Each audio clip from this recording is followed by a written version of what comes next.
On second thought, I'll have an only child. I'm Sam. Double your enjoyment, ladies. I'm Jackie. You're as dumb as I look. This is... Oh, I'm Justin.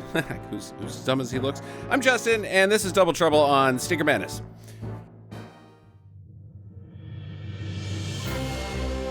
Hello, welcome to New Year's 2024. You realize what happens this year, guys? This year, guys? Is the world ending again? Did it ever get restarted? I don't know. We might be in... what's the 7th level of hell?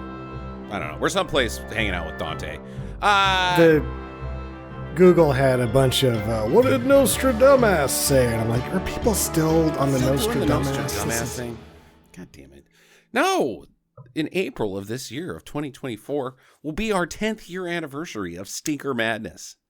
So actual significant events. Yes, things that matter, not the end of the world. Who gives a shit about that? Boring. Yeah. So we'll revisit that in April. This week on the show, we've got the Barbarian Brothers and their second appearance on the Stinker Madness. Sadly, it's 2 of 3 movies that they were in that are 4.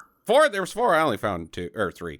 That they were the lead. There are in other movies. They were in fucking Natural Born Killers. But anyways, I'm sure you'll talk about all that, Sam. It's Double Trouble, currently streaming on Amazon Prime. Some of you people may be like, wait a minute, you lied to us. In 2023, you said that the movie to start the year was going to be New York Ninja. Well, Sam's a cheapskate and won't pay for Paramount Plus, and that's where it's streaming. So we didn't get to watch it. Lame. Had it been available for rent on Vudu for $2.99, I would have done it. But it was an odd situation where my mom has Paramount Plus and I don't, and I didn't want to sign up for something she already had. I didn't want to make her watch that, but I did make her watch this, which is weird. I was like, you got to see these Barbarian guys. They're something else. Okay. She liked it. Yeah. Well, I think that's inevitable. If you see this movie, well, we'll talk about that. Jackie, let's start with you before Sam gets into his boring bullshit. You may or may not remember the Barbarian Brothers from our episode called Barbarians. Do you remember Barbarians? Yes, okay. I do. Okay. Where are you at on the Paul brothers? Are they, we know their comedic timing is rivals Oliver and Hardy and the Marx Brothers, but how about their visuals? I'm going to be real honest. They are just charming as fuck in this movie. And their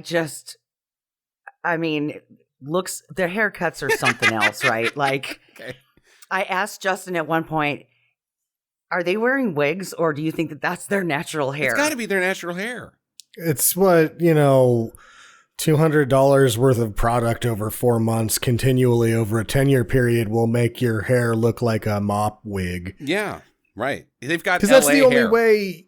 That's the only way that your hair can look like that. Because when you see that haircut, it makes you angry because you have a double edge anger. You're like, one, when I was 10, I wished my hair looked like that. Mm-hmm. And I'm angry that I wanted that and that it sucks. But your hair would have never looked like that because 10-year-olds can't go to the salon twice a month and just dump $40 worth of chemicals on their head. They're not allowed to have... Because that's the only way that your hair can look like that. Yeah, you're not allowed to have the Venice Beach hair when you're 10. So bad. But, on any other man, I would have said that Raiders sweatshirt was fucking ridiculous. Why does you would not that say... is a woman's sweatshirt? That's a woman's style, right? Where it's shorter and it's supposed to show your midriff, but still being baggy. Yeah, that's a ladies' fashion thing. I think it's right? just a ladies, not a man. I think it's a ladies' sweatshirt, Jackie. I don't think it's a ladies' fashion thing. I think he's wearing women's clothes. He just fucking rocked it. It was sexy as fuck. You should see Sam's face. I'm astounded I'm thinking now, like, Justin, you can never take your family to New Jersey for vacation because you'll come back broken and single. Where should I? Jack will be like, every man in this state is sexual chocolate. Please take my wife, Trenton.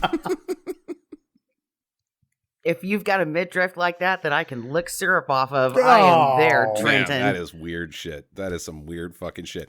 Old, trashy, smelly dudes, and I don't even. I mean, they're muscle heads. They're no necks. There's, I guess, Jackie's bag. Mullet wearing no necks. Oh god, they were sexy as hell in this movie. And just charming. Just charming. The charming I'll give you. Absolutely. But, All right, Sam. Well, now that we've gotten the weird out of the way, why don't we get to the boring? Tell us what you know about Double Trouble. Anyone out there in podcast land that wants to, send an email that says, thanks for recovering ground that you covered 75 to 140 episodes ago. I'll be like, I can't remember what I talked about. It was like 400 episodes ago. 400 episodes ago. I don't remember what we talked about these guys, but I think there's a little bit more, so that's good. Yeah, there's been some new events since we did the Barbarians. One of them is tragic as well, but... Don't lie, Sam, because we all know that you will take hate mail. I mean, you're just desperate for attention. You're thirsty. Yeah, you're a thirsty bitch. So you probably went back and listened to that episode, and you're like, I'm going to repeat some shit, and then I'm going to set it up so that people send me sweet, sweet hate mail. It saves them a ton of time, too. Just going to push play on one of those tape recorders and just have it from last episode go on a click. Why does this sound like 2016? Yeah, or 1991. Yeah, whenever the Barbarians was. Well, born in Hartford, Connecticut, not New Jersey, which we did talk about last time. We're like, we thought these guys were from New Jersey. They're not. They're from Hartford, Connecticut. In 1957, billed as the world's strongest twins. Mm-hmm. David and Peter Paul left their gym in Rhode Island to pursue Hollywood fame. Mm. After many public feats of strength, they landed small parts. What kind of feats of strength? Like lifting couches and stuff? Like, hey. Oh, no. These guys were... So this was later, but they were the outlaws of the bodybuilding world because their lifting routine was super unconventional. And they would do a lot of things that were considered dangerous in terms of the jerking motions and how much weight they would lift and how they would throw into it. And that they were just like, yeah. And so they would put on these shows and they were really weird. Like they had comedy in it. So when we first saw the Barbarians, I was always like, these guys have got to be ad-libbing half of that. Like the thing that one of them did. Or in this one, when he just eats a handful of whey protein and just spits it out for no reason. You're like, nobody would write that down. He's just doing that. He's just doing it. So yeah, they did shit like that where they'd do this, I don't feel like it. You don't feel like it. You're stupid. And they take a dirty gym sock or an old shoe and stick it on his face like a respirator. And then he'd crank out a bunch of 300-pound bench presses and just all sorts of weird shit. Yeah. And they were opening Gold's gyms for a long time. Gold's Gym was like, fucking send those guys. They will get the crowd behind them. The groundlings of Venice Beach. Basically. Wow, that is so weird. Which is odd because this movie's made by a bunch of groundlings. Yeah. Anyway. So yeah, I mean, they are doing these public appearances and they're doing it the way that everybody thinks you can do it. I'm just going to go to LA and put on a show in the street and somebody will put me in a movie because I'm so-and-so and you're nobody. You're just some other pretty girl or some dude who has a Dirk looking face and nice hair. If you're twins that are this big and you are fucking weirdos that do a improv muscle lifting show that would break most people's arms, then someone sees you and go, hey, those guys should be in a movie. It was the producer of DC Cab because that was their first small part was in Joel Schumacher's film DC Cab, which almost everybody from DC Cab makes it out to a certain level. It was a darling of a little budget movie that everybody loved. Mr. T was in. I think it's fairly early in Mr. T's business. Bill Maher is in that movie. Right. Everybody's in DC Cab. I've got a question. Sure. So if we lived on Venice Beach, Okay. let's just say we retire there. Okay. Which Would it be weird? is not the place you retire at, but okay. Would it be weird? Because, they have those outdoor workout things where all the muscle guys go. Muscle If I just- Beach. Yeah, Muscle Beach. Yeah, Muscle Beach. Would it be weird if I just whipped out a lawn chair and a bottle of vodka and a cooler full of Coke and ice and just sat there all day? I don't think that you are the first to come up with that idea. I think that it's a tourist attraction, Jackie.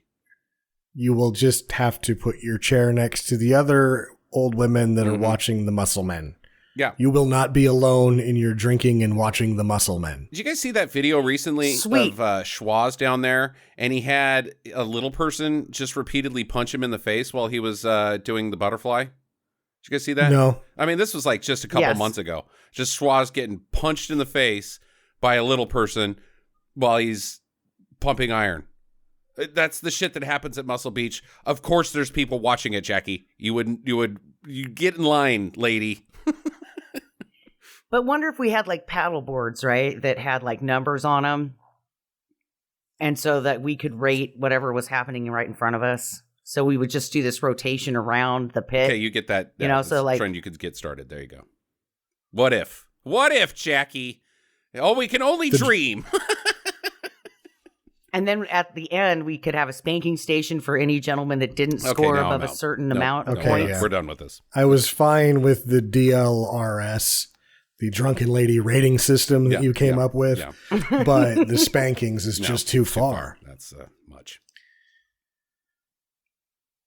After DC Cab, they wrote their own screenplay called Better Than One, and they pitched it to Canon because they'd heard Canon would make anything, and they'd make anything except for that. Why? Instead, they signed him to a 3-picture deal, which was to include Better Than One. They were going to make it. And this is at the end of Canon being a thing, right? When they do Barbarians. Right. That's when Canon's starting to break. I mean, it was a short, wild show ride that Canon had. So they just considered their contracts filled on just the one Barbarians movie to capitalize on the popularity of Conan. Then, as luck would have it, a fledgling picture company, the Motion Picture Corporation of America, MPCA, would sign the twins to Think Big, which is Joe Turtletop's first movie, where they're the twin brother trucker movie that is the one that I want to see the most that I haven't checked in on to see if it's streaming. There is 4. Think Big is the one that we've wanted to do the most. Yeah.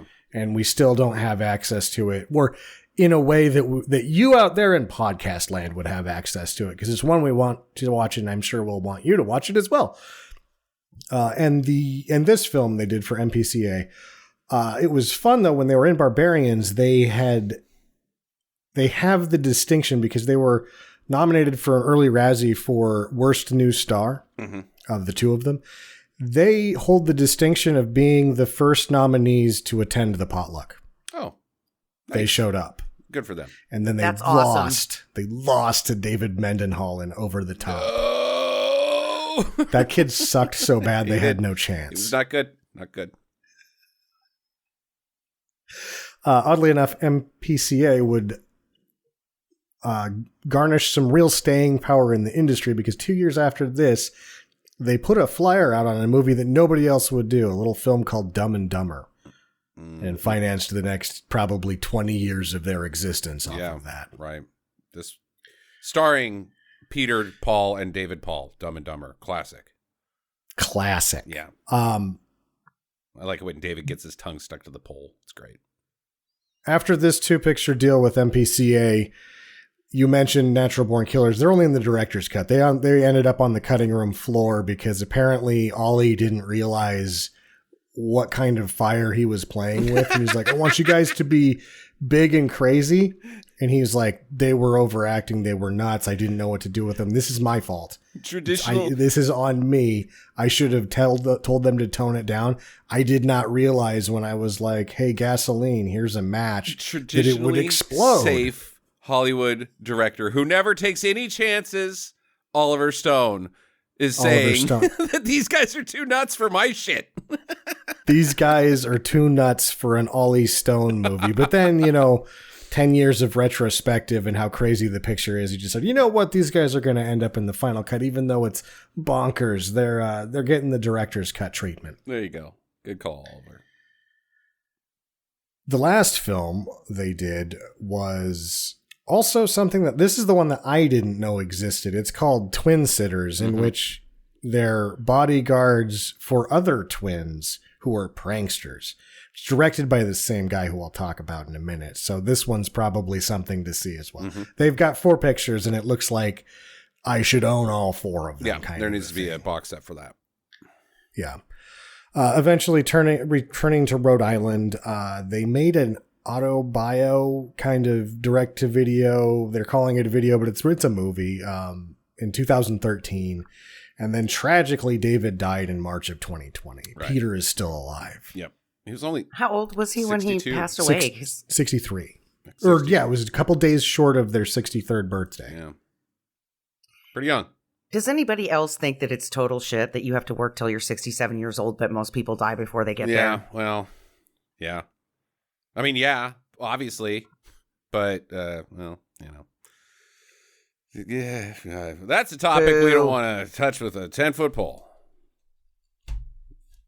Right? Well, if we kill everybody faster, Social Security won't go broke from stealing from it. There you go. Get worse at medicine, doctors. Anything else, Sam? Oh, you're going to talk about the director.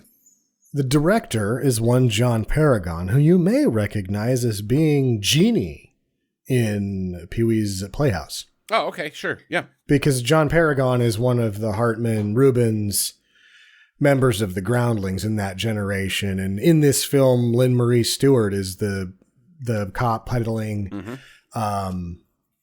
Girl Scout cookies. The people that started MPCA kind of knew everybody anyway. That's why you have like so many. You have got a handful of Groundlings and a handful of has-beens just sort of like all over this thing. Like it's kind of crazy. Beyond acting. I was really surprised like how many of the actors I actually recognized. I was expecting this to just I would know who the 2 twins were. Yeah, that's it. And then it would be that, you know, a bunch of no-namers. But like I'm like, I know that guy. I've seen that guy in other stuff. Those guys. Yeah. I'm like, holy shit, this is awesome. No Cassandra Peterson though. She was a Groundling. It's too bad. She would have been great in this movie. She was a previous generation though. No, she was one of her well, no, she was the Pee-wee. She was in the Pee-wee. Okay, I didn't realize she was with Pee-wee and Phil. Yeah, big part of his live performances before Pee-wee became a national phenomenon. Yeah, the Rubens Hartman Groundlings is, I think, what the Groundlings aspire for, basically. Even though there's been other generations that have done great things, that's the benchmark, basically. Yeah. He does mostly acting, but he directed 41 episodes of Pee-wee's Playhouse. He's obviously Genie, as I said. And then he directed Twin Sitters, only did a couple of movies. But that's what you've got here is sort of some Hollywood guys that know everybody and a bunch of Groundlings making this movie with some wacko bodybuilders. And it's kind of crazy. And the people that they get in this, Roddy McDowall. Roddy McDowall, David Carradine. David Carradine is in one of their other movies, so I don't know who's friends with David Carradine out of this group. Cash. That they do. He's friends with Cash. He's friends with cocaine at this point. And coke. You don't need to be pals with David Carradine. Just say, here's your money. That's true. Mr. Carradine. But my mom thought that this was one of his, she's like, this is as good as I've ever seen him act. And I was like, oh, man. Oh, Dave, I'm sorry, bro. You did a good job for your 3 lines, and it was maybe, but that's harsh. Did you want to see more of him? No, I'm good. that's my limit. The other guys I think don't need any introduction. Would be James Doohan and the veteran character actor Timothy Stack, who's the guy that gets punched out into the hospital. He's there for 2 lines, less than that. He's there to get punched over a swing set. Right. James Doohan had probably 10 lines or so. He's pretty. He was fun. Yeah. He was pretty fun. This is the first movie that he had done that didn't have anything to do with Star Trek. I think he'd done other television series, and actually there's like a ship pot full of Twilight Zone people in this too. Yeah. Because, I mean, just off the top, Roddy McDowell and James Doohan right there. Probably Steve Cannelly. I'm not sure. That's who I'm mentioning next. The guy that plays Kent, the construction guy. He was Pretty Boy Floyd in Dillinger, and then also he was in Dallas. So he's somebody as well. And now for also Cole McKay, stuntman. He gets shot over the glass table at some point. I always like to mention when he's in one of our movies. Did anyone recognize Bob, the character Bob? No, I'll be honest. Nope, did not. Did you find it odd that Bob, the opening shot of the movie is Bob walking into a full close-up and then a profile close-up as to say, do you recognize this face? Nope. Neither one Bob? of you? Bob is the driver, the chauffeur. Ponytail assassin guy with the gun all the time? Oh, no, I thought he was a nobody. Danger, Will Robinson. That is Will Robinson. Wow. Bill Mummy. How about that? How about He's all grown that? up. He's our special boy. Huh. I'll be And damned. he's fun. Yeah, that he is should fun. be in more shitty movies. I like him. No kidding. No kidding. That's like the perfect No Avenue character. Like, I was Will Robinson, and now I'm in shitty movies because that's the natural trajectory for child actors most of the time. Yeah. No, that's great. That's great, Sam. That's what I got. Okay. Double Trouble. Yeah. So we start the movie out with Bob. He's chauffeuring some guy named Rosehill to LAX. And the whole time I'm thinking, Bob is a goddamn terrible chauffeur because first he turns on like some heavy metal and the guy's like, "Bleh." And no, even before that, he's like, can I carry your briefcase, sir? Yeah, go ahead.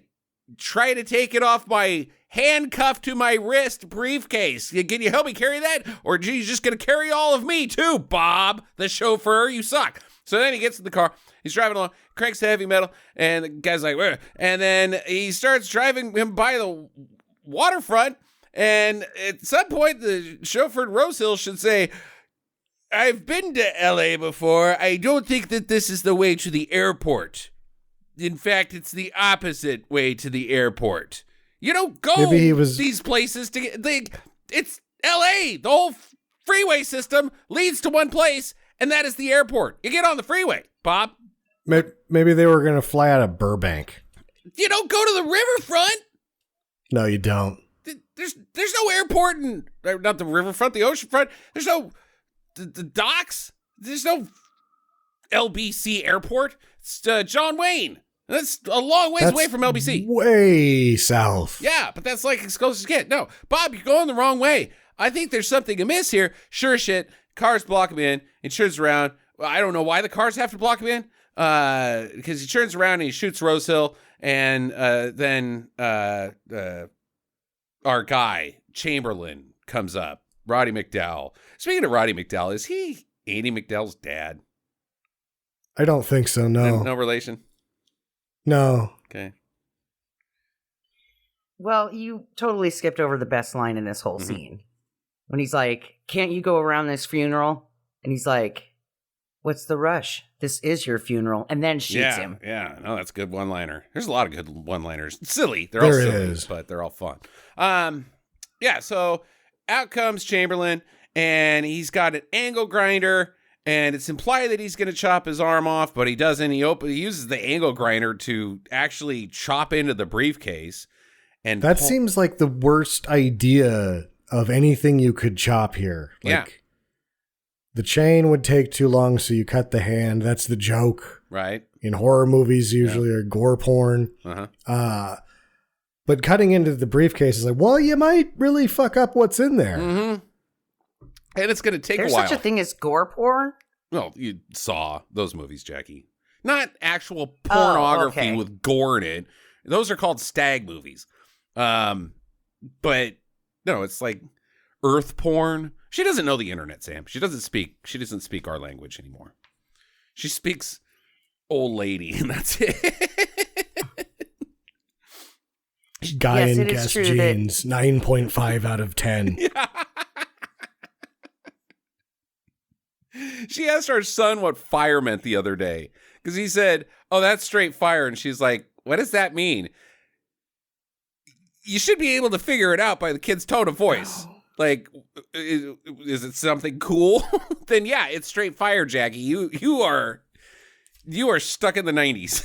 How's gnarly? I also had to ask him what POV was because I thought it was some kind of like sexually transmitted disease. And he kept saying it, and I was like, "What does that even mean?" He's like, "Point of view." He's like, "What's wrong with you?" And I'm like, "Well, apparently I'm just fucking old." You are okay? that mom. You are that mom. You are so uncool that you don't. Which is cool for the kid.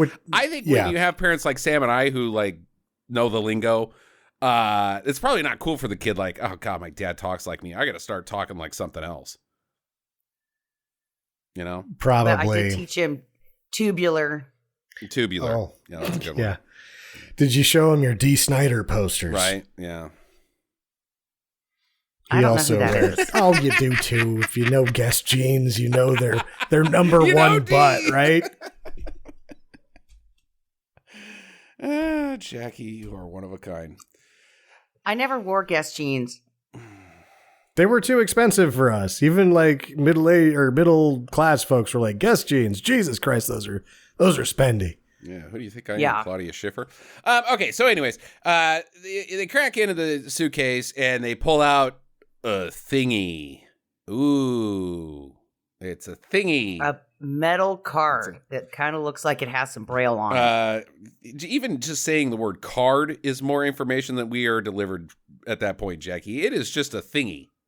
No idea what it is. Meanwhile, across town, diamond companies getting broken into with bullshit, pretty much. Total bullshit. It's the can't see shit cat burglar. Like, he's got Judge Dredd's helmet on, and he can't see shit. Lasers. It's awesome. Yeah, laser vision. And it had to either be... that had to be lit from inside the helmet to make these shots work. That's what's even more fun. He cannot see shit. He literally can't see. Oh, no. It's great. And there's also like some Axel Foley theme-esque music going on, but like radder. Yeah, I forgot to look this up if they just stole pieces of James Horner music or somebody was just like channeling their inner James Horner because it was all that. Yeah, he's got his own theme song, the Peter Paul, and it's fun. It's great. So he breaks in, steals a bunch of diamonds, but then he pulls out another thingy. Now he's got a thingy. Like, oh, what's this? And the entire time he's being a nutsack. It's Peter Paul. And he calls the burglary in, and up pulls a really shitty Camaro, multicolored, paint's peeling off of it. It's a hoopty. And out steps David Paul. And his partner, but it's like weird. They first pull up. He rolls out of this just bitchin' Camaro is the way to put this one because it's got different colored doors. There's a lot of body work that still needs to be done.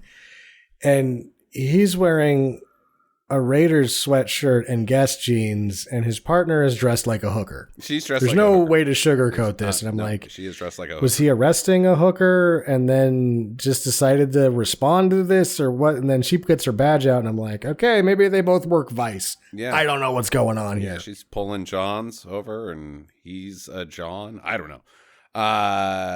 But she's like, all right, we're going to get in there.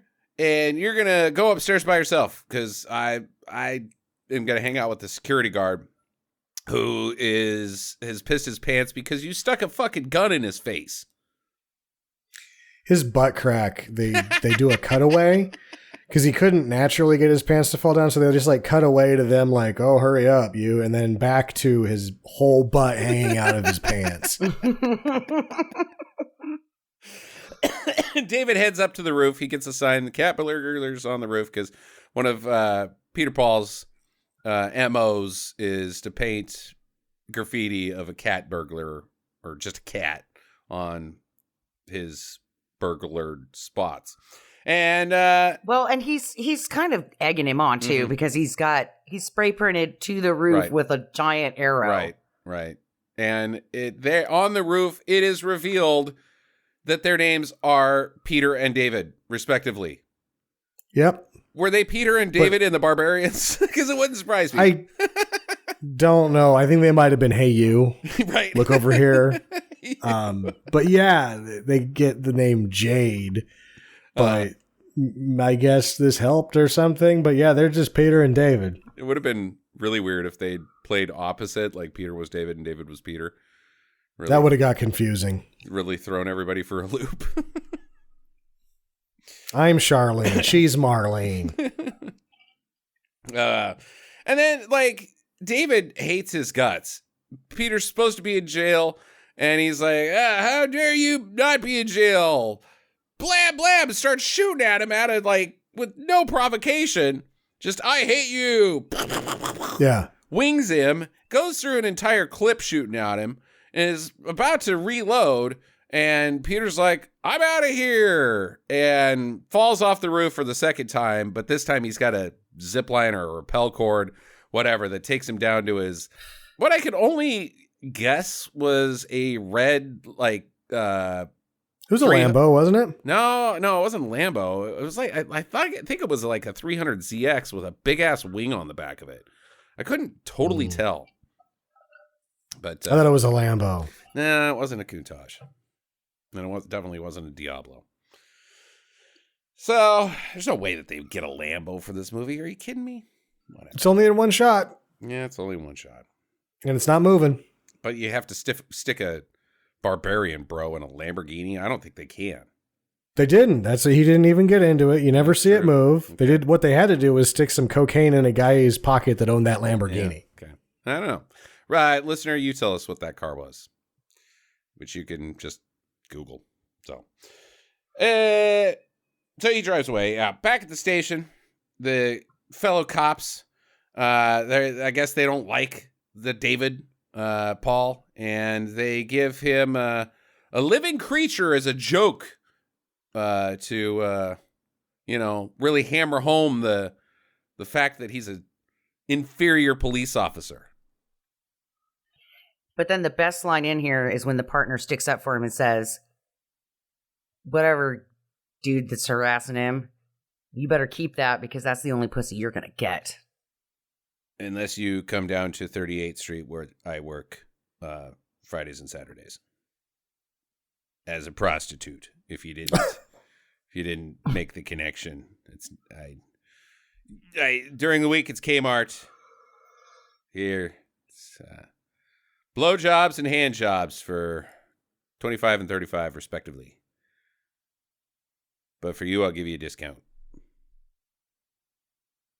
of a finger in my butt. I don't know. Oh. I don't know how prostitution works. I'm assuming that's how it works. They give you I don't know. discount. And, okay. All right. So the partner, she tells him to go home. And, she goes and does some cop stuff. She's got to meet a CI, and she's like, yeah, you're too wrecked. Get this cat out of here and go home. No, I'm coming with you. No, I'll be fine. It's just meeting with Charlie, my CI. Okay. So he goes home and takes the cat with him and gives it a jar of Gerber baby food and then dumps a bag of kitty litter into the sink. And that is now where the cat lives, is on the counter. Yeah. He just looks at the cat and goes, use the sink. Because I don't. I do not. Do you use the shower? No, that's filled up with trash. And dishes. That's where I put my dishes. Dishes. Just take a bath with your dishes. Bath? He wears the same shirt throughout the entire goddamn movie. Multiple days happen, and that Raider shirt does not come off Sam. Nope. He does not shower. It's filled with dishes, and the sink is filled with cat litter. This man is not doing well. The closest thing, he just rolls around naked in the sand on the beach, and that's good enough to call it a bath. You've got crabs on you. Yeah, I know. I got them in Jersey. No, like crabs from the. Never mind, David Paul. So he then proceeds to pump iron very weirdly. This is great. He has like an iron pumping orgasm, kind of. And his next door neighbor just like sits there, and this is like her session because she's like halfway through him weightlifting. She's already having a cigarette, like, whoa, that got me there way before it got him wherever he was going. It is so strange. He is just not even grunting. He's like, it's almost like in another movie, you would find out that he had PTSD and was having flashbacks whenever he pumps weight. Like, yeah, he's in mental agony while pumping iron is the sound that he makes repeatedly. Instead of tough guy, oh yeah, ooh, that's 67. It's it's so weird.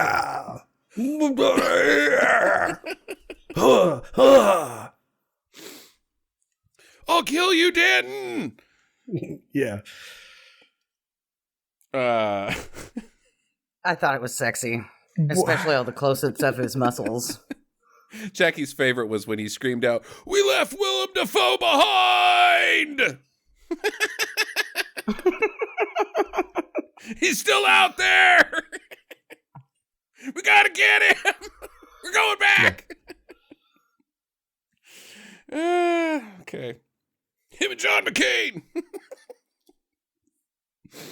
Okay, where the hell am I? Yeah, it lifts weights weirdly. Meanwhile, Peter is also lifting weights, and the weights he is lifting is called Hot Chicks. That's his... this was actually really cool looking. It is cool. Because she's doing a handstand on his hands as he's holding her up in the air. Right. He's pumping ladies. Yeah. Not with his penis. And but with his then muscles. she's like, while they're doing this, just sort of notices, oh, what happened to your arm? He's like, my brother shot me. It's hilarious. Oh, my brother shot me. What? More to that? No, I'm good. I'm good. But no, she doesn't even ask him about that. She's just like, you have a brother? Oh. Totally sidesteps the, why did your brother shoot at you? What the hell? Right? It's just, oh, you have a brother? When can I meet him? And then and your parents? And the rest of your family? Because I'm your girlfriend, right? Aren't I?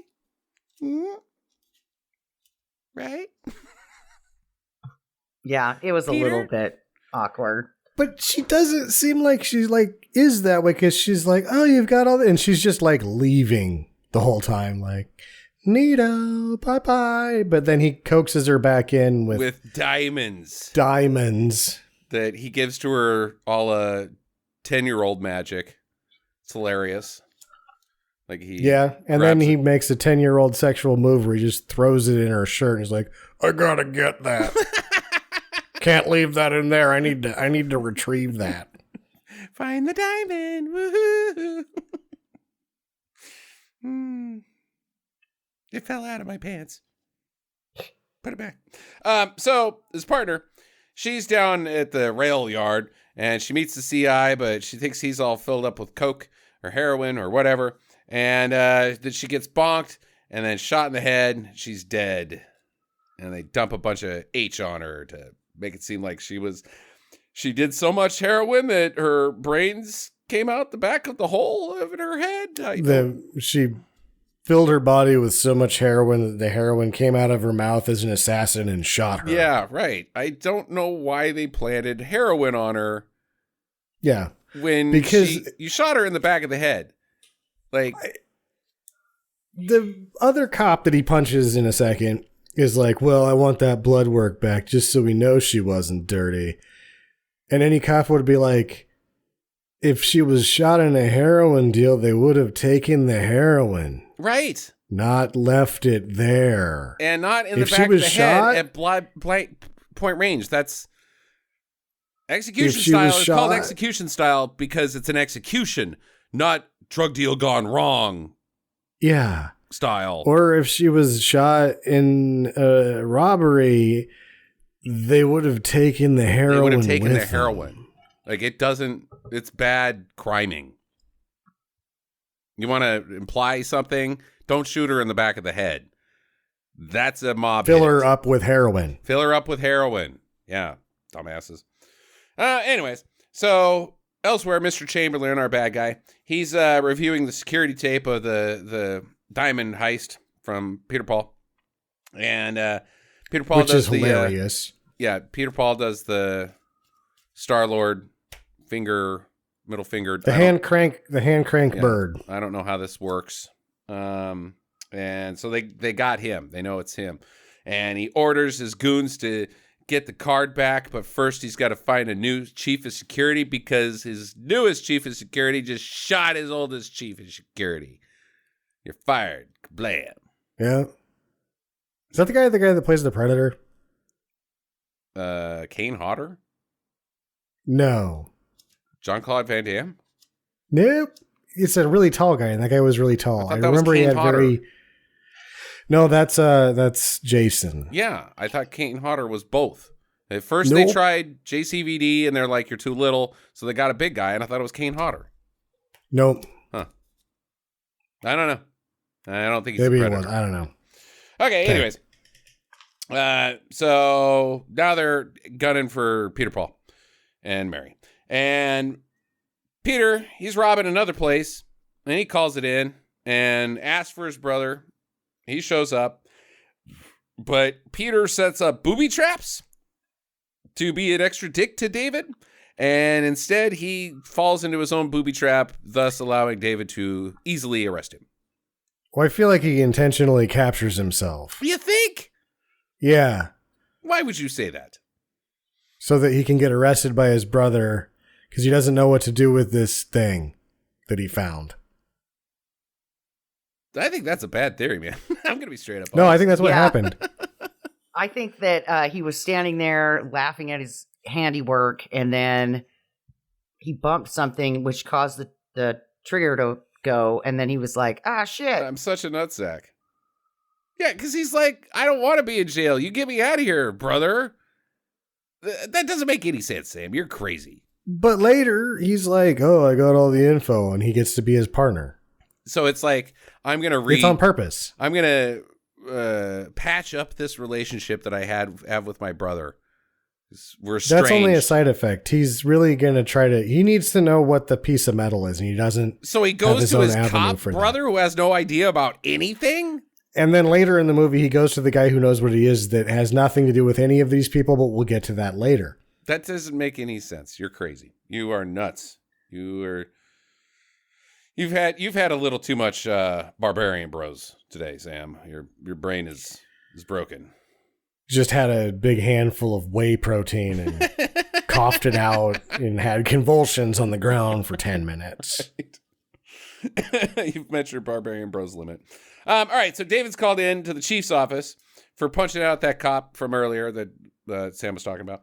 And he gets a new partner, and it's his brother, because, of course, this movie's called Double Trouble, and on the cover they're doing the back-to-back look-over-the-shoulder gun thing. So, of course, they're partners. Anytime you do the back-to-back gun look-over-your-shoulder thing, you're going to be partners as cops. That's the rules. Yeah, absolutely. Yeah, I mean, you're not like joining the band, guys. If you want to join the band, you both got to do the guitars in harmony while you're, kind of spooning guitars in harmony, rocking back and forth. That's rock and roll. Back to back with your guns, looking at each other like, did you do it? No, I thought you did it. You're cops. Even if there's only one Van Damme, you're going to be partners. If there's two of you on screen. Yep. But it's funny because he first gets like your new partner. And he looks at the guy and he's like, this pencil dick? No fucking way. But then it's his brother. And the other guy, Whitney, who's a lot of fun, is Colin Burnson, who is in fact Corbin Burnson's brother. Oh, okay. I told Jackie that I'm like, oh, you'll recognize Colin Burnson. Thinking of Corbin Burnson. Yeah. They're different guys. They're brothers. Yeah, okay. Oh, I don't remember Whitney being in LA. She's like, who the fuck is this cheese dick? I wanted Corbin. Sorry, Colin. I think I like Colin better than Corbin. Jackie, did you watch L.A. Law? No. Of all the things he's in, you're like, L.A. Law. Corbin Bernsen was like, I thought that's what he's from. Yeah, was he LA was Law. the guy. He was the guy. He was in stuff before that, wasn't he? Like what? Yeah, he's in all sorts of shit. Movies, and I think he did soaps too. I don't know. I'm not sure. I know what I liked him in. Major League. Yeah. Okay, yeah, that's good. That's good. Jackie, did you like Major League? Yeah. Okay. Well, he's in that movie. Who is he in that movie? Corbin Bernsen.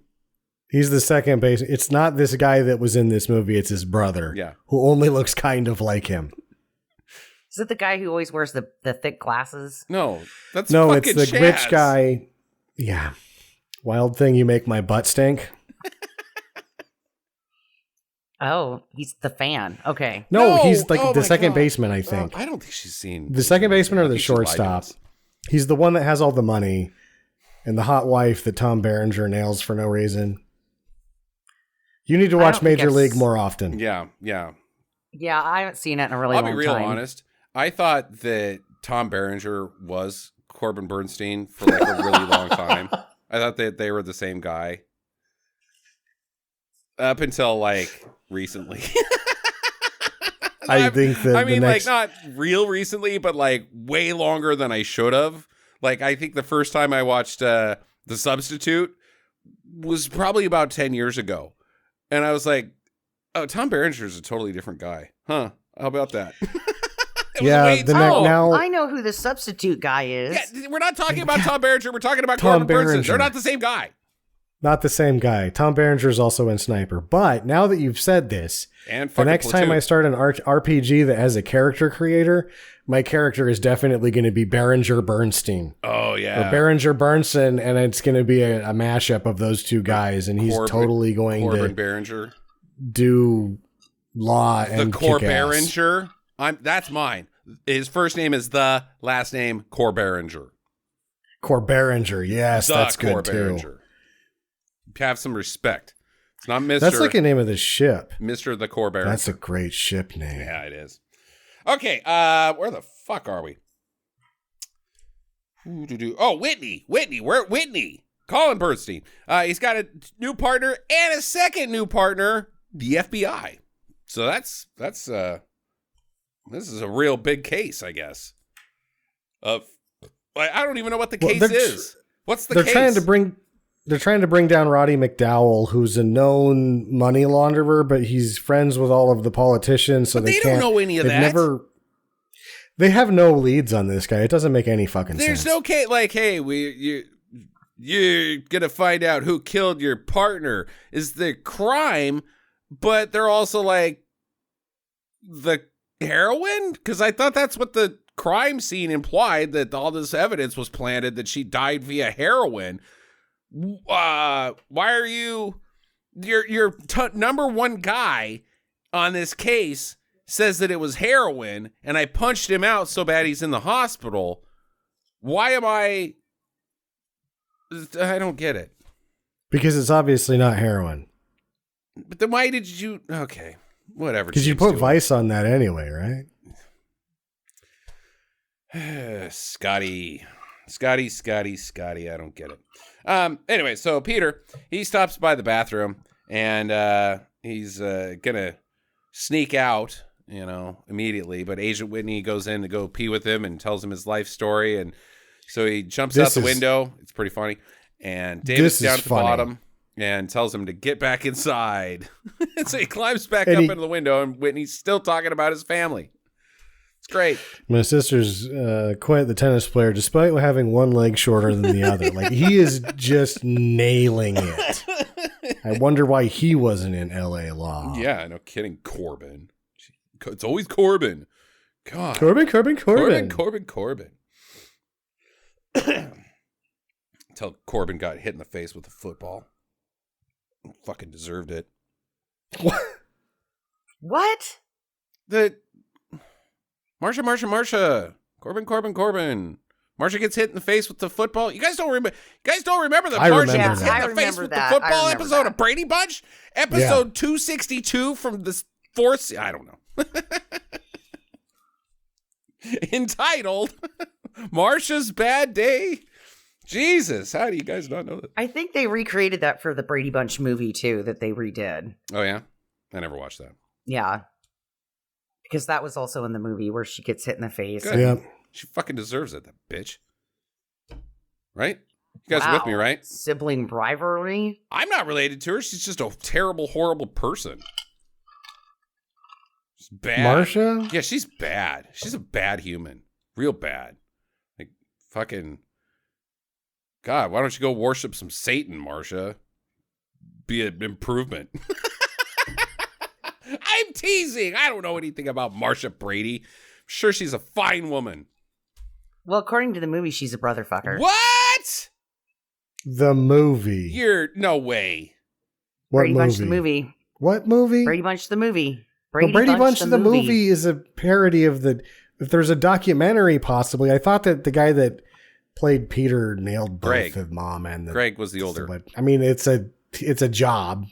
It's just like Christmas parties at work get crazy. Oh, SG-1 had their own hockey team. You mean the actors nailed each other, not Marsha banged Greg Brady in the Brady Bunch movie? No, that's the second one. Yeah, Marsha bangs Greg in the second movie. The Brady Bunch characters who wait, no, I guess they aren't blood related. Why the hell are we doing this? We have been on this Brady Bunch thing for a while now, but this is fascinating, honestly. I mean, I've got this Double Trouble movie that's amazing, but I need to know more about this second Brady Bunch movie because that sounds like an episode of Stick of Madness. There was a second Brady Bunch movie. Yeah, this sounds like a Where gold they- mine, Jackie. They're sharing the attic space as a bedroom so that they can have their privacy, but then they end up falling in love up there and being brother fuckers. The only privacy that two adults of consenting age who are not related to each other and quite attractive need is to bang. You have sent them to a bang room, Mom. Yeah. What do you think they're going to do up there? I can only think of one thing they'll be doing. Whatever it is, I hope they get some privacy. Why did we make it not the basement? We're going to hear this one thing that they're doing up there the whole time. At least they could listen to Danzig in the basement. Yeah. Oh, that's a bad plan. What was her name, the mom? The actress? Anybody? She's in Shakes the Clown. She's a really nice person and very funny, incredibly good looking. Does a bunch of charity work. Yeah. What's her? God, what is her name? It sucks. We're bad people. We are Marsha Brady's because we don't know her name. We should. She's a wonderful human being. Delightful, I would say. Describe her as. Florence Henderson. Jesus. Okay, you're faster than the internet. We got there. The internet just came up and we were right. Okay. All right. All I had to say was Florence. Anyways, yeah, Jackie, you have full permission to do some research on this number 2 Brady Bunch movie and pull the trigger on it if you deem it worthy, because that sounds like up my alley. Anyway, so they're like, yeah, Whitney, we got to stop by my place. I got to change. I've been wearing prison clothes. I smell like prison. And David's like, what does change clothes mean, Rambo? You stink. So I'm going to go change. But his place has been trashed. Somebody's been in there. And they end up finding a guy in the closet who knocks Whitney out. But then they beat him up and stick a squat bench press barbell. Barbell. Nah, it's not. I thought the arm things were. It's just it's a barbell. It's a big weight thing on his neck. That's a barbell. The other one's a dumbbell. Okay, fine. Okay, tough guy. Why don't you go to Gold's Gym and not wipe down the equipment, Sam? Tough guy. Just paint my pants on like that TikToker did. Yeah. Get all mad. Yeah, right. How come I can't sit on this? Because your whole butt is out. Because that's your asshole, why. sir. Yeah, What? you're moderately hot. So is everybody here. Fuck off. Somebody painted on pants. Yeah, and she got all bent out of shape that the whole internet wasn't on her side. And they're like, no, that's gross. Fuck off. It's your butt. It's not your cheeks. Was she wearing underwear? No. Painted on pants, Jackie. Can't. So her hoo-ha and everything was out? Maybe there's enough paint that it's mostly covered. I don't think you could. It's No, yuck. it's gross. Probably shouldn't paint your junk. I think that seems like an infection. So then when she's doing that machine, where you push out with your legs, then all of her pink shows. Mm-hmm. And her butthole. When she got up off the equipment, she left a streak of Van Dyke Brown.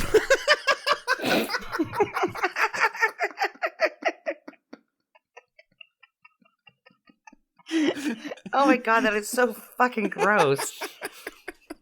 Little Bob Ross dirty comedy there. Yeah.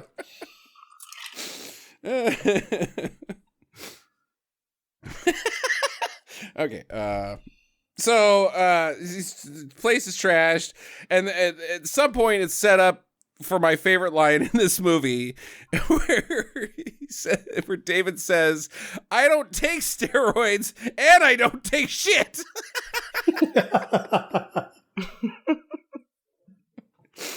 It's so amazing. I don't take any steroids, and I don't take any shit. And then he sits on a bench and tries to eat a handful of whey protein and just spits it out everywhere. Eat shit, kick ass and chew bubblegum. That's the line of the century. Whew. Okay, so they put this guy on an electrolysis machine and zap him and ask him questions, and he gives up the name of this guy named Tito and the place where he's at. He's on the promenade, so they got their info. They leave him with the dumbbell on him and Whitney behind. He's conked out. And David handcuffs Peter to the steering wheel, and he's going to go in solo. And he gets past the security guard by bringing in trash. I like that, because how am I going to get past this crack security guard? I'll follow up this old lady pretending I'm carrying groceries, but the groceries he's carrying is just stuff he found in the trash can. Yeah. Love it. And then the lady in the elevator is a total bitch to him. Oh, she is. How do I get to 3? And she's like, that's the penthouse. You can't go there without security clearance. You push Don't the you button. know that? Duh. You call the security man. The security man checks your identification, and then he puts his code, and then inserts the key, and then you can go up to the penthouse. But you don't have any of that because you're holding trash, you fucking slob man. Also, how old is that shirt? It smells worse than the trash you're holding. And I know what's in that trash because it is my trash, and most of it is vomit from salmonella infected chicken that I also threw in that trash, and you smell worse. There's nothing in there but wine bottles and Fancy Feast cans. Yeah. You're a disgusting human being. God have mercy on your soul. Smelly man. Oh, this is my floor. Have a nice day. Bye-bye. Bye. Okay, so he tries to get to the penthouse, but he's nabbed because he takes the stairs and there's a guy there covering the stairs. Man, I got nabbed. But then Peter rescues him by bonking that guy with the steering wheel because he just tore it off the Camaro. Because that's the kind of Camaro or the amount of strength a barbarian man has. Yeah. I also like that he had a wrench that was attached to where his window roller Yeah, the window was. crank is a set of vice grips. Cool. Shit car. Good way to... I guess that's done. Now where do we go? Jackie? Yep, I don't have a joke. Bust out the syrup. That's where we're going next. Oh, God damn it. He wears the same shirt. Whatever. God, you're just so gross. You're just like gross people. And I look at myself and I have self-respect. And then I look at what you're telling me and I'm like, God, am I gross? What's wrong with me? Am I an oily grease man? Are you going to like buy a Raiders sweatshirt and just like stand in front of the mirror and squint and be like, is it good? If I look to the left a little and squint, do I look like a barbarian grotto? Ugh. Well, I know what to get you for your birthday. I've been trying to go for the Brad Pitt thing for like 30 years now, and it turns out I should have been going as trying to do a barbarian bro, a fucking Muscle Beach douchebag. Oh, that's what I should have been doing. Damn it. Wrong. Anyways, they burst into this room. Bullets start flying. Peter shoots the Cheerios. Yep. Cheerios It's are like down. the only thing more fun than Tito just being like, I'm crime kingpin. I think I'll have some Cheerios. Yeah. Is that the Cheerios actually get shot. Yeah. In the first of many gunfights where these guys have worse aim than stormtroopers or Cobra. Yeah, no shit. So they try to chase after him. Oh, no, I'm jumping scenes. The head of security, Tito, he rappels down the side of the building because they had rappel equipment in their penthouse. I don't know. To get away, because what does he have? Does he have diamonds? He's got a duffel bag. What's in the duffel bag? They have cash. Just cash? There was some cash on the table, and they like round up all the cash and rappel off the side of the building. Okay. I mean, from a fire safety standpoint, that's not actually a bad idea. Rappelling? You can get out if there's a fire in your penthouse. You can just rappel off the side of the building, and you'd be in safety. You wouldn't have to wait to be saved. I think the firefighters might have something to say about that, because they're busy trying to put out the fire rather than trying to step around your corpse so that they can set their ladder down and get up there. Because if you have people who live in penthouses, Jackie, rappelling out of them all the time, there's just going to be corpses all over the side of that building. Or just such a shithead that a normal fire that you could have put out burns the whole building down because you're like, oh, fire, and then you rappel out of the building. Firemen are like, where did the fire start? And you're like, on my dumplings. You would say that, but they can't answer you because all that's left of you is this blood streak that's down the side of this building, because rappelling is something that normal people can't do, Jackie. It is a skill that requires years of practice and training. But wonder if you bought your repelling equipment, right? But then you gained 50 pounds, and so you were over the repelling limit, and you're like, ah, shit. And so you're like, I'm just going to chance it, and then it snaps because you're too fat, and you end up dying. You die, or you just forget how to do it, even though you didn't gain that much weight, and you wrap the rope wrong, and you get rope burn on your testes. That too.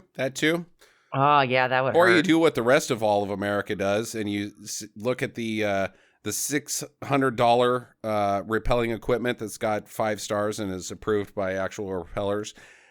Or the Harbor Freight repel equipment. Harbor Freight for $59.99. It's really cheap. It's got to work, right? It's not really repel equipment. It's just a tie-down strap and an extension cord. But they wouldn't sell it if it wasn't safe, right? It's got to be safe. So I'll go with the $25 repel equipment, please. Yeah. I don't think I've ever told this story on the podcast. My stepdad used to run search and rescue, and these jackasses got pissed drunk and rappelled down the cave with an extension cord tied to the back of a tow hitch. Oh, my God. And after they were gone for 12 hours, you're not supposed to go look for them, but the lady, it's a smaller town, and she's like, I know where they were going and I know what they were doing. And so he just went out anyway, even though you're supposed to wait so long for missing persons. And he shines the flashlight down. Yeah. He shines the flashlight down this cave, and they're just staring back up, and they're almost out of beer because they rappelled down there and just started drinking themselves shitty. They're almost out of beer, and we're almost out of buds. Yeah. He shines it down there, and one of them looks up and just goes, can't climb extension cords.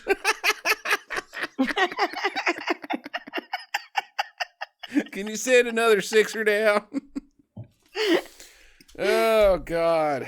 That is so dumb. Yeah. That's awesome. And awesome. Okay, so this guy, Tito, he rappels down the side of the building. And it makes... all sorts of shit is happening here, but it culminates with David getting very angry and I think ripping the satellite dish off the side of the building and chucking it at the getaway car. This is incredible. He does an Atlas pose. Right? And then does the satellite dishdus. He throws it. And there's no way for him to throw it the way he's looking. So he just sort of does a mini squat, and then it cuts to the disc flying into the car. And it doesn't do anything. The guy gets in the car and he drives away. Yeah. Like, and then they're going to chase him down, but they don't have a steering wheel, which is really funny. Because they actually long take this so well that you get to see them be dissatisfied with each other for about a minute and a half. If only we had a steering wheel right now. And Peter's like, it's pretty funny. So Peter tells him that he found some explosives in the penthouse.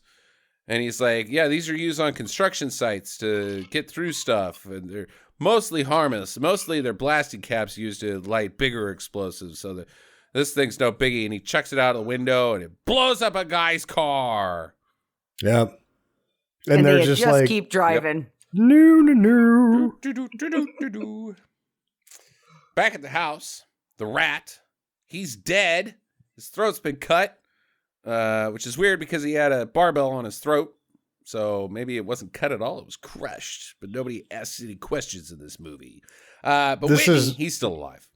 My mom thought this was her big laugh out loud. She had a couple laugh out loud moments, but the one that she laughed the hardest was how well, this is David Paul delivering this line, I believe, where he checks his pulse and then he looks up and gives it the long beat and goes, damn it. He's still alive. I laugh really hard at that. Super funny. And then the two knuckleheads proceed to get into an argument about brother shit. And then they get into this fucking fist fight that spans all of Los Angeles. I mean, they start in the upstairs and they end up downstairs and then they end up outside. They cross the street. They go through a guy's car, and the old lady's like, there's men fighting in the back of the car. And he's like, shut up, Helen. And they get out of the car, and they fight across the river, and they go downtown to Empire Records, and they fight off the top of the building there. And then they go up to the Hollywood sign and the L.A. Bowl and all the sites. I mean, they just punch each other ridiculously for a long time, and I loved it. And destroy a China shop. Hilarious. And they're like, they both tire themselves out and they're like, are you hungry? I'm hungry. Are you hungry? Yeah, I'm hungry. Let's go get burgers. Because they're brothers now. They fought it out. Yeah. Back to being not just barbarians, but barbarian bros, bro. But then they end up at this fancy restaurant because Peter knows that that's where Chamberlain eats at. And sure shit, he's there. Chamberlain's eating, and he's got another guy there. And he's like, hey, that's some construction guy. Let's follow him. So they follow the construction guy who drives to a man's club. I think that's what these places are called. Gentlemen. It's not a gentleman's club because that's a strip joint. What's it called when you hang out with a bunch of other dudes naked? A Turkish bath. Yeah. House. Bathhouse. Yeah. Okay. That's what these guys are. This is just a men's club. I mean, it's social club. What's the difference between this and a Turkish bathhouse, Sam? She's right. It's the same shit.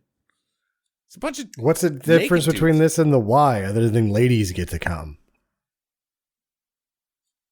The YMCA has all this shit. Naked men things? Yeah, they have a sauna. Well, and there's always one guy that goes into the sauna. There's like this guy who's like 60 something in the YMCA sauna, and he doesn't just sit in the sauna. He flops his towel open and just goes, here's my junk. I thought kids went to the YMCA. You can't flop your junk out with kids.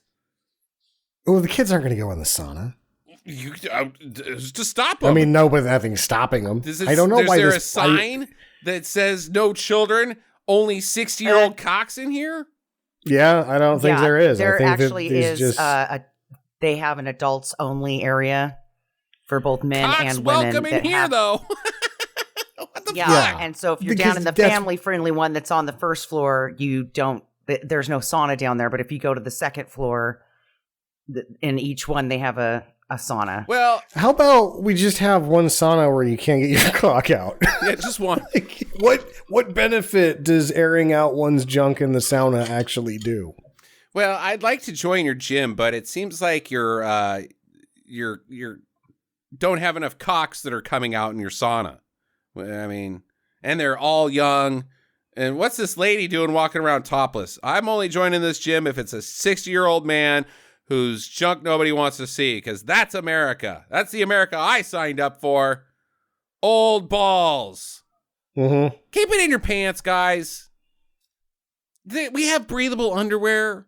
Do you really need to fucking be naked in public? Nobody wants to be. It's not even just like, ew, I have penis phobia or anything. I don't care if your dick's out. It doesn't bother me any. It's just, if we don't have rules about balls, we don't have rules at all anymore. We're not even a civilization, not even a society.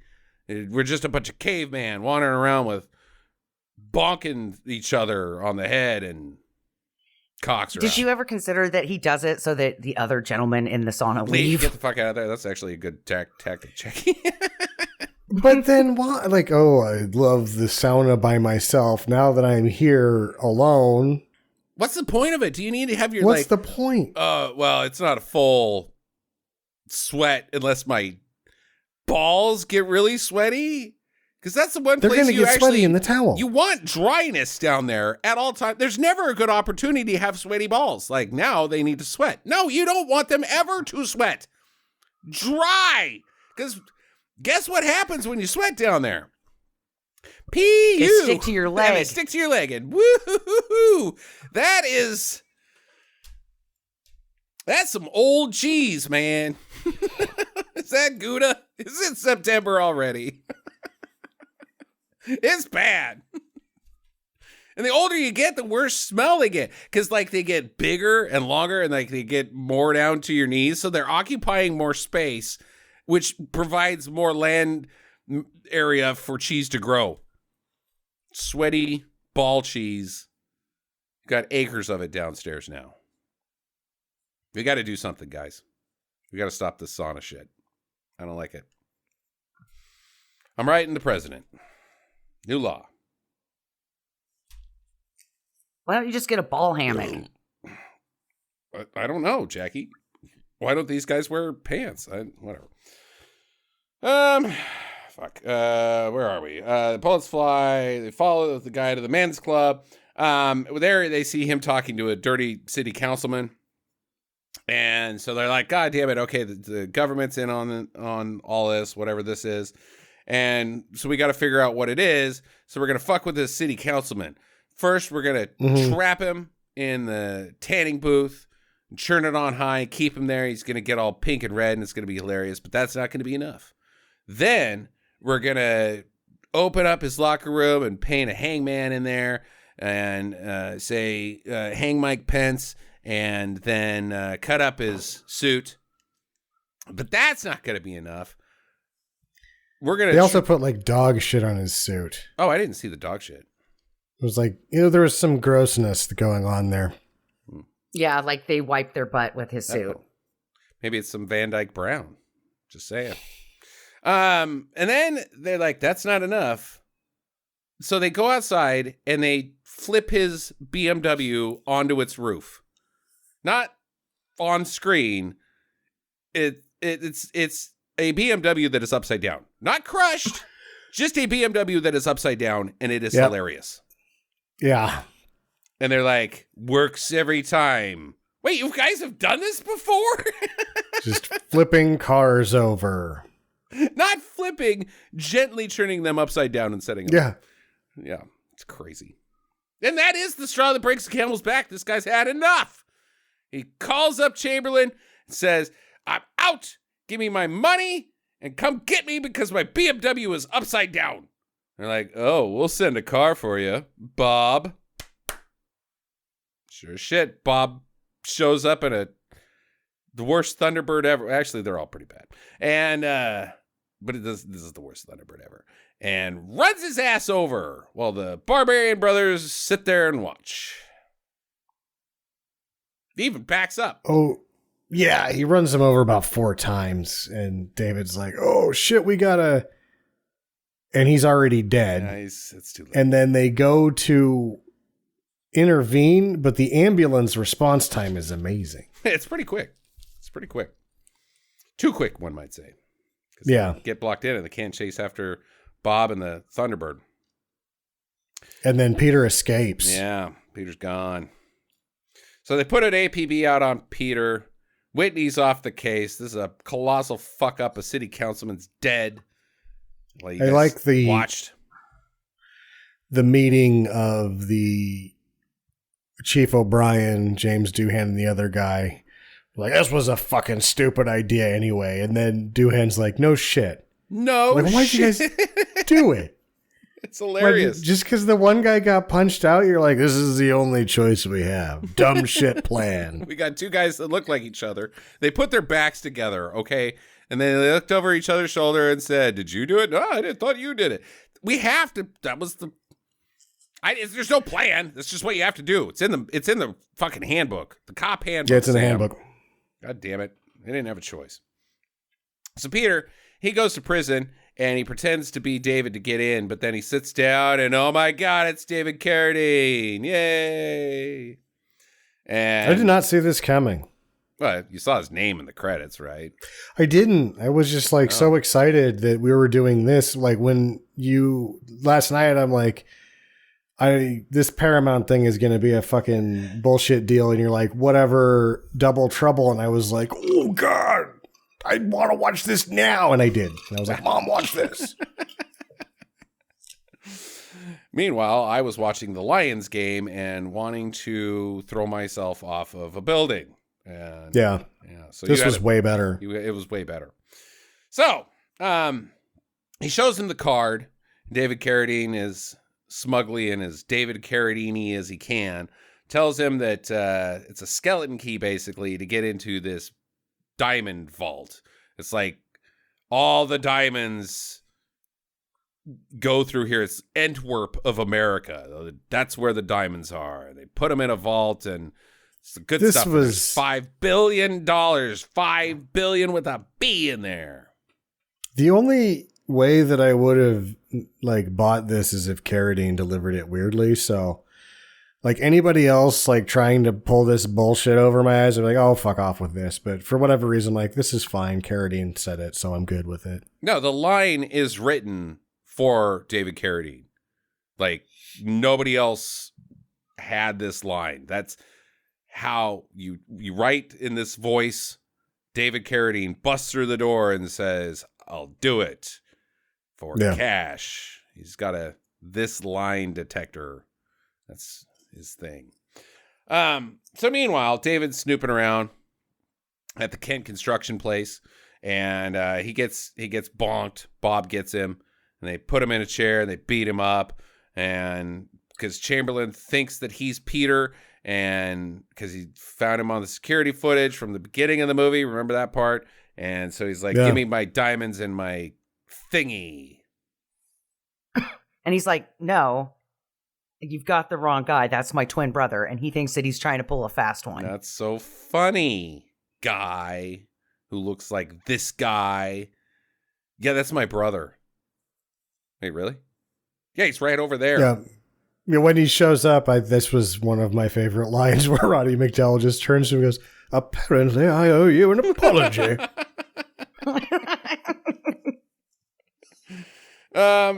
So he is like, there's a standoff, but it involves Peter being like, no, I'm not going to let you shoot my brother. I'll drop my gun.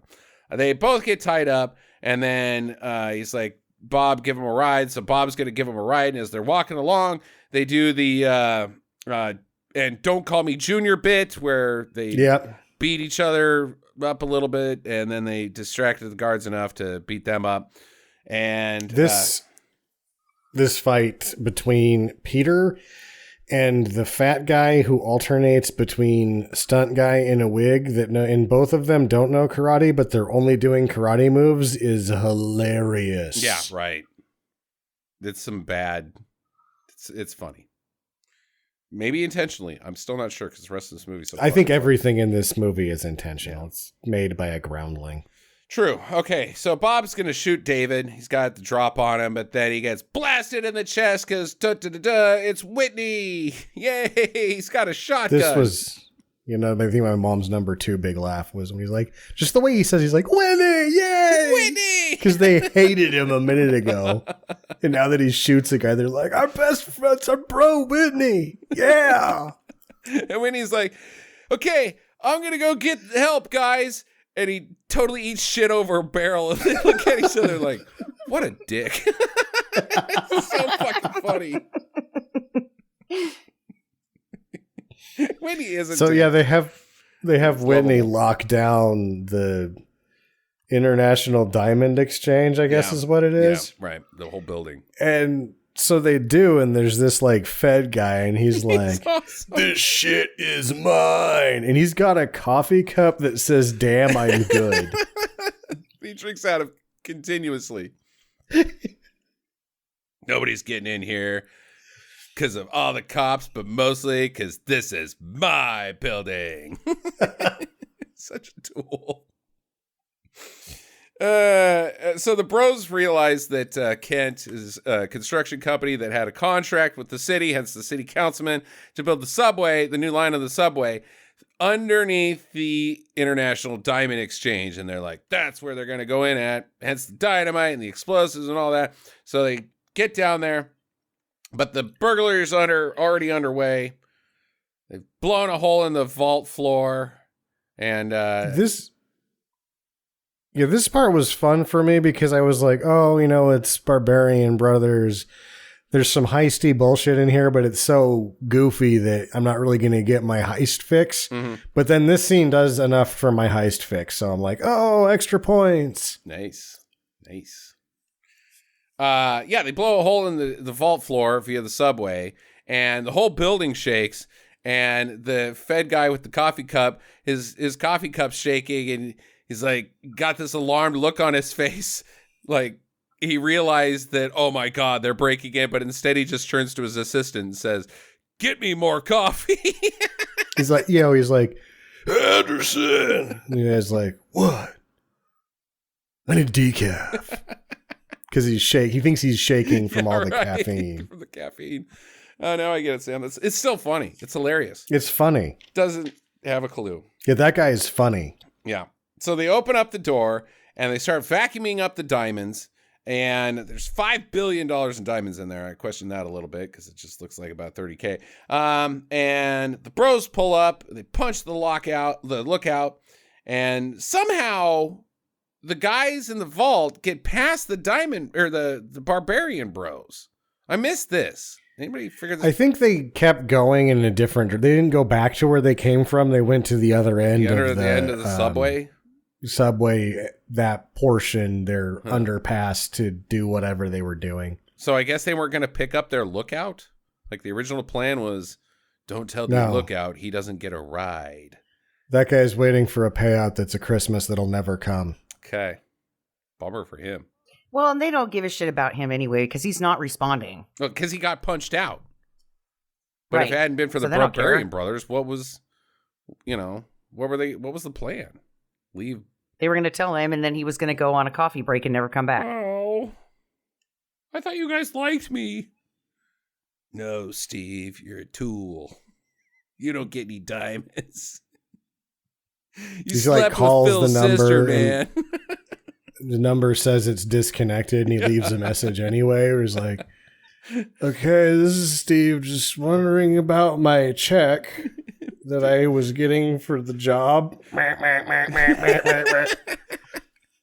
heard from you guys. Miss you. Hope everybody's doing good. Give me a call. You know where to find me. Maybe I'll cruise by your house or something.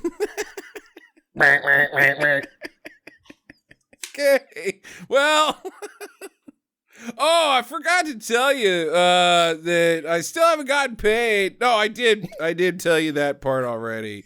But I mean, I was thinking about getting us all Lakers tickets once I get my paycheck. Yeah. From you guys, and we can celebrate on me, buy the first round of beers and nachos. I'm just really stoked. I miss you guys, and I really want to thank you for including me on this job. Like that's just fighting the eardrums. Like, I'm not getting paid. You guys want a massage? Okay. Okay, so the Chamberlain and the Kent, they get away and they celebrate in this airport hangar where they drink champagne, but the champagne is cyanide because these guys die immediately, except for Kent because he doesn't drink. And he's like, oh my God, all these guys are dead because of this poisoned champagne. Why am I holding a glass of poisoned champagne if I don't even drink? I don't know. Oh no, I've been shot in the head. Yeah, he was like, because Roddy says, oh, I forgot you don't drink. And this is what you get for being polite and just holding that glass. Bang! Yeah. So he goes out to get away, but his plane is upside down. We know who does shit like that. That's funny. That they brought that one back was like double funny. With the plane. Yeah. And that the guy's still in it. He's just like, oh, God. So they walked I don't like this at all. They got the plane. They flipped it upside down, and the whole time, the guy, hey. It's a guy, and there's like, stop it. And they're like, you shut up. And he's like, okay, I'm sorry. Because once they start turning the plane over, you're like, what am I actually going to do to these guys? They're turning my plane upside down. I just need to shut up and let this happen.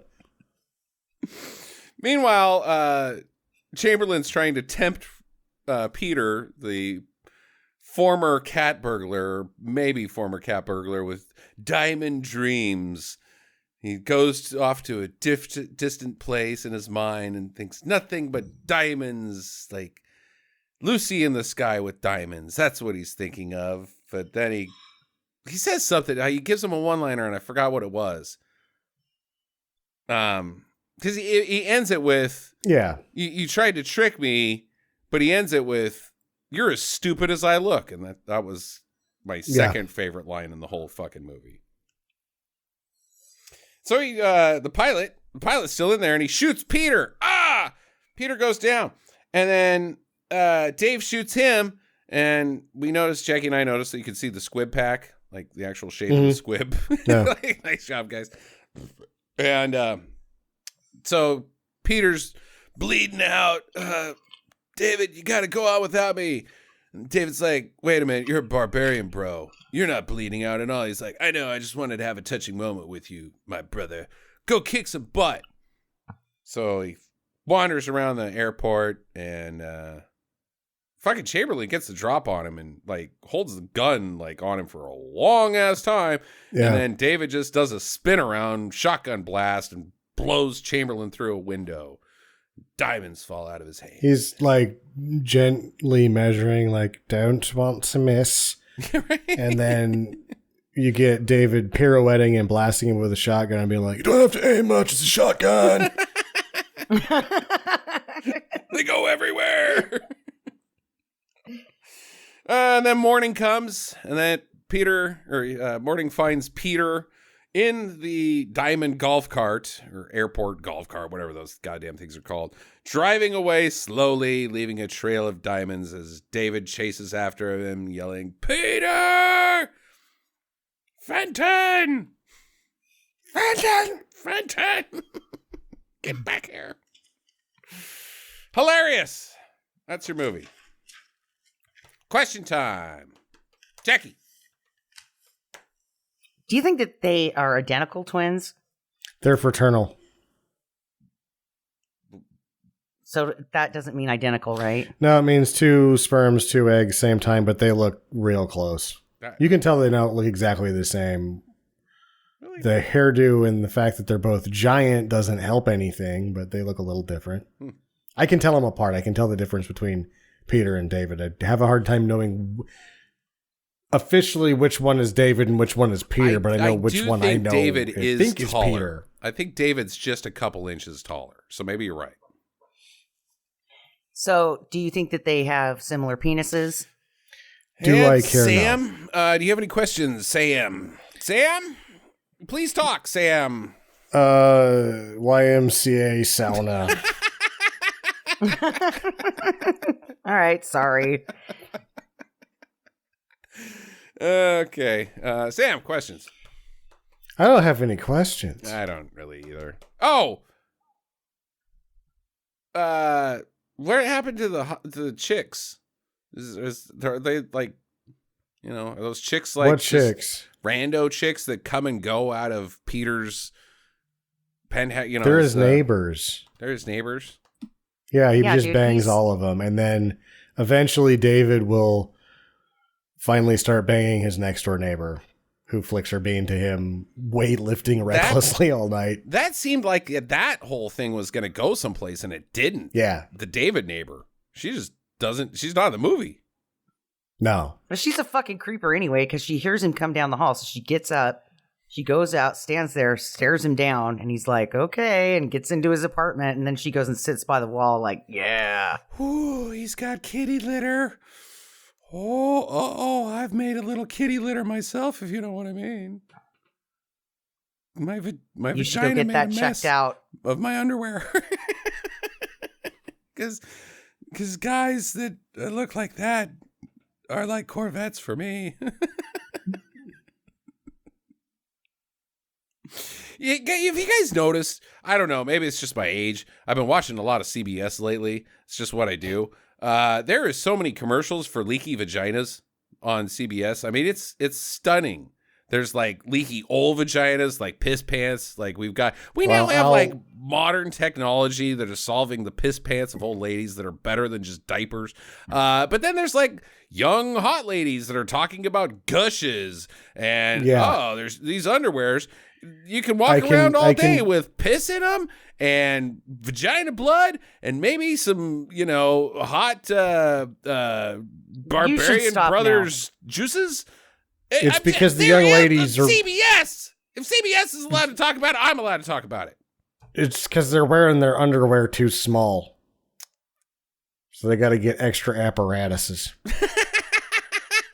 That's not a real thing. I'm just being super conservative for a second. Damn underwears are too small.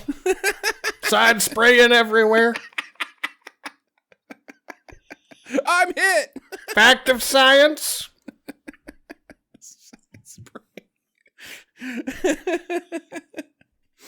Ladies like a goddamn fire hose in here. We got it. I thought we were a nation of laws. Yep. Eat too many cucumbers in the halter top, lactating everywhere.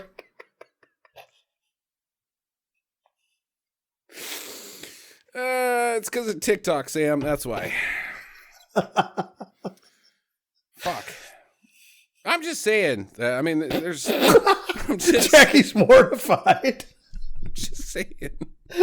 For all the weird shit she says, that's what mortified her. Yeah. Cucumbers making you lactate. CBS commercials. People trying to sell my wife underwear. Just saying. Okay. No, I don't have any commercials. I don't have any commercials. I don't have any questions. Final recommendations, I guess, is what that leads to, and I'll start. Yeah, I fucking love this movie. It's your movie. You have to go last. I don't want to. I loved it.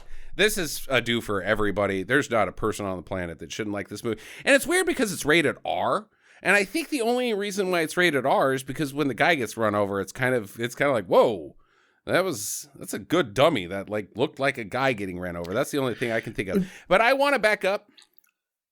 I was mad this morning. I was extremely in a bad mood because of the Lions game, controversy, goddamn fucking Calvin Johnson rule again. We're going to get fucked out of the goddamn playoffs for the 85th fucking season in a row because of the goddamn referees. Somebody's getting paid. Anyways, I was mad. I was in a bad mood this morning. I didn't want to do the podcast. I was like, I'm not going to be fun on the podcast at all. I'm going to be fucking pissed off about this goddamn Lions shit. And the more I talk about the Lions, just saying the words Lions, I'm starting to get mad again. But what I didn't expect today was that two fucking douchebags who I probably want to never talk to, well, I can't now, but I would never want to talk to in real life, no-neck Jersey nutsacks, came on my television, and within 30 minutes, I was in a great mood because of their performance. Their probably shouldn't have been comedic timing, but for some reason, ironic, I know it's an ironic, I like shitty movies. These guys just did it for me and put me in a very good mood. I was happy after suffering one of my worst sporting tragedies of all time. They cheered me up like that. This is an incredible fucking stinker. I mean, it stinks, and it's really something special. Jackie. I loved it. I thought it was hilarious. It was funny. The man meat was great. And